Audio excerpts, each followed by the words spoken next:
A Fox News alert: the world's leading terror sponsor launching its first direct military assault against Israel.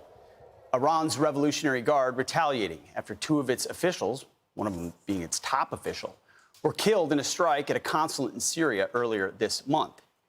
Here to break down the terror regime's goal of reshaping the Middle East and the world as we know it, Iran scholar and author Behnam Ben Taleblu. Behnam, thank you very much for being here. What is their goal, and do they think they advanced the ball down the field last night?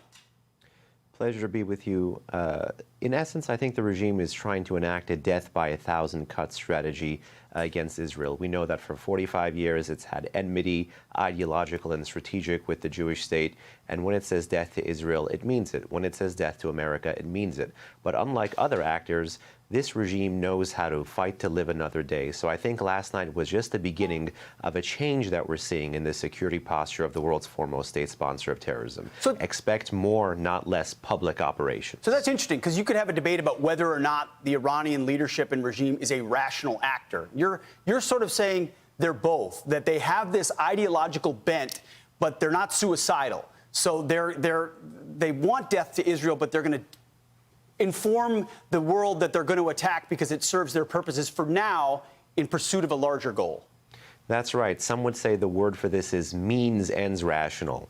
They may have irrational ends, but they can logically and rationally follow those ends using the limited means they have. And just look at what they struck Israel with last night. Cheap, low and slow flying drones and more expensive, high and fast flying ballistic missiles. Both of these are replacements for the fact that the Islamic Republic of Iran has an exceptionally outdated air force. These are weapons of the weak, but the Islamic Republic has become home to the largest ballistic missile arsenal in the Middle East, and it's been turning that into its advantage. So if do they have weapons capable of surpassing these missile defense systems, and they intentionally did not use them? I think they have a lot more of the same. So sometimes they say quantity has a quality of its own. Sure. There were reportedly only 200 to 300 cruise missiles, ballistic missiles, and drones employed last night. Tehran could employ probably hundreds more, marry them up with even cheaper drones, for example. The Islamic Republic has a lot more lethality, mobility, survivability behind its ballistic missiles. I fear that this is just the tip of the iceberg. So you say death by 1,000 cuts, that might be their strategy. In pursuit of that goal, then what do future cuts look like? How would you anticipate Iran continues to try to get at the state of Israel and the United States? Well, first, it has a diplomatic strategy to stop the normalization between Saudi Arabia and Israel at all costs. Second, it wants to pick off U.S. regional partners like the UAE, like some of the Gulf Cooperation Council states, get them to hedge a bit more. Third, it wants to integrate China and Russia much more into the security architecture of the region. Those are Iran's lawyers, after all.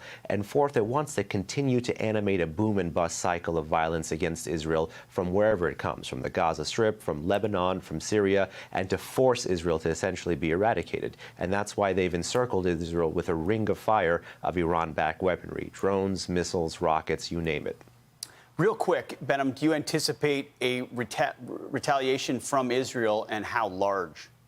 I certainly do, even though there are some troubling signs that the Biden administration may be backing away already or trying to put handcuffs on Israel. I think especially after a post-October 7 Middle East, it would be impossible to think of a world where the Israelis would not. I don't necessarily think they're going to go for nuclear facilities, but I do think they're going to try to engage in deterrence by punishment. Behnam, thank you for your time. An Iran scholar from FDD, thank you for being here. I'm Steve Doocy. I'm Brian Kilmeade. And I'm Ainsley Earhart. And click here to subscribe to the Fox News YouTube page to catch our hottest interviews and most compelling analysis.